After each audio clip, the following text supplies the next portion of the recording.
श्री शिवाय नमस्तुभ्याम। जय माता रानी। दोस्तों राधे राधे। आपके अपने चैनल प्रभु कृपा में आपका बहुत बहुत स्वागत है।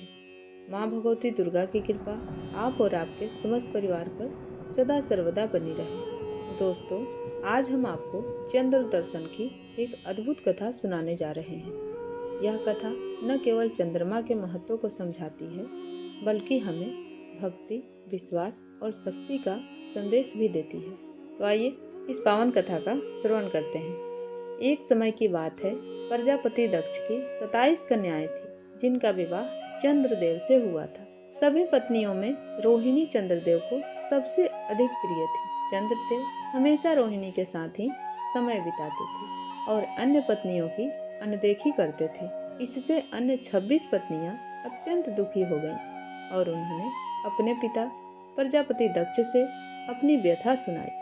दक्ष को अपनी पुत्रियों की हालत देखकर बहुत दुख हुआ। उन्होंने चंद्रमा को बुलाया और समझाया कि उन्हें सभी पत्नियों को समान प्रेम और आदर देना चाहिए, लेकिन चंद्रदेव अपनी आदत नहीं बदल पाए और रोहिणी को ही प्राथमिकता देते रहे। क्रोधित होकर प्रजापति दक्ष ने उन्हें श्राप दिया, चंद्रमा तुम्हारा तेज और प्रकाश क्षीण हो जाएगा। श्राप सुनते ही चंद्रदेव घबरा गए और भगवान शिव की शरण में गए। चंद्रदेव ने भगवान शिव की घोर तपस्या की।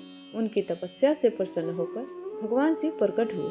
चंद्रमा ने शंकर भगवान से विनती की कि हे देवों के देव महादेव, कृपया मेरी रक्षा करें और इस शाप से मुझे मुक्त करें। भगवान शिव ने कहा, चंद्रमा, प्रजापति दक्ष का शाप नष्ट नहीं किया जा सकता, लेकिन मैं इसे कम कर सकता हूँ। अब से तुम्हारा आकार और प्रकाश घटेगा और बढ़ेगा। कृष्ण पक्ष में तुम क्षीण होते जाओगे और शुक्ल पक्ष में पुनः पूर्ण हो जाओगे। इसी चक्र से संसार को समय और संतुलन प्राप्त होगा। भगवान शिव ने चंद्रमा को अपने मस्तक पर स्थान दिया, जिससे वे चंद्रमौली के नाम से प्रसिद्ध हुए। इस घटना के बाद चंद्रदेव ने सभी पत्नियों के साथ समान व्यवहार करना आरंभ कर दिया।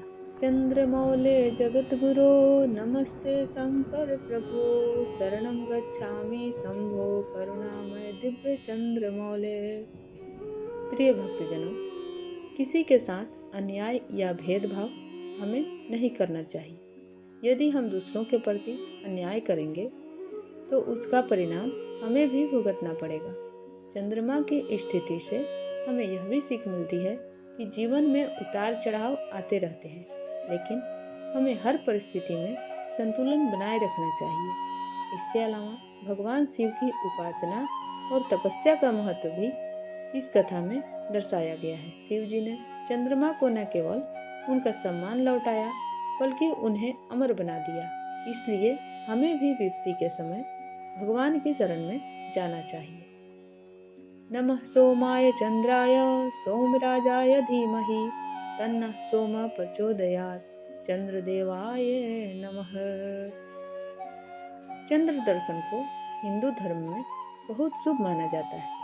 चंद्रमा को देखकर और उनकी पूजा करके मन की शांति और सुख समृद्धि प्राप्त होती है। विशेष रूप से पूर्णिमा की रात को चंद्रमा का दर्शन करना मानसिक संतुलन और शीतलता प्रदान करता है। चंद्र दर्शन के दिन चंद्रमा के दर्शन से हमें जीवन में विनम्रता और संतुलन बनाए रखने की प्रेरणा मिलती है। चंद्रमा की उपासना से जीवन में सकारात्मक ऊर्जा का प्रवाह होता है। वे हमारे मन के विकारों को दूर कर शांति प्रदान करते हैं।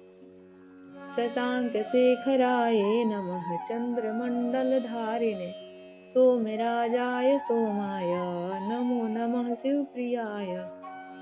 तो दोस्तों, यह थी चंद्र दर्शन की कथा। चंद्रमा न केवल प्रकृति का अद्भुत हिस्सा है बल्कि वे हमारे जीवन में संतुलन और शांति लाने का भी प्रतीक है। इस कथा से हमें सीखना चाहिए कि हमें भेदभाव से बचना चाहिए और संतुलन बनाए रखना चाहिए।